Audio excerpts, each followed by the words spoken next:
நீங்க தெருவுல போகும்போதே இந்த வாசனை உங்களை இழுக்கும். அப்போ உங்க மூக்குக்கு அங்க சமைச்சு வச்சிருக்கான். உள்ள போய் உட்கார்ந்தா 2 இட்லிக்கு 4 சட்னி வைக்கிறான், ஒரு சாம்பார் வைக்கிறான். ஏதோ ஒண்ணு வச்சு அது உங்களுக்கு பிடிக்காம இருந்துன்னு வச்சுங்க, அடுத்த முறை வராம போயிடுவீங்க.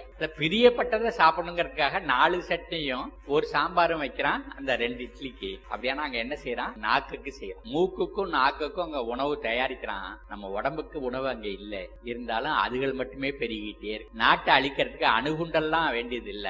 வெறும் இட்லி கடைகளும் டீ கடைகளும் காப்பி கடையும் போதும். இந்த டீயும் காப்பியும் வெள்ளைக்காரன் நமக்கு அறிமுகப்படுத்திட்டு போனா அது நம்ம பசியை அடக்குத ஒழிய பசியை ஆத்தல. வேற வழி இல்லையே, வேற வழியை பத்தி நம்ம யோசிக்கவே இல்லை. நம்மளார் சொல்லும் போதான் வேற வழி இல்லையேங்கிறமே ஒழிய நம்ம வேற வழிகளை பத்தி யோசிக்கவே இல்லை. கொஞ்ச நேரம் சாப்பிடாம இருந்தா ஒண்ணும் ஆயிடாது. வெளியில எப்ப போனாலும் வீட்டுக்கு திரும்பி வந்துடலாம், வீட்டுல வந்து சாப்பிட்டுக்கலாம். அப்பப்ப கொஞ்சம் தண்ணியை குடிச்சுக்கலாம், ஒரு இளநியை குடிச்சுக்கலாம், ஒரு எலுமிச்சம்பழ சாறை குடிச்சுக்கலாம். பசியை கொஞ்சம் அப்படி தள்ளி போடலாம்.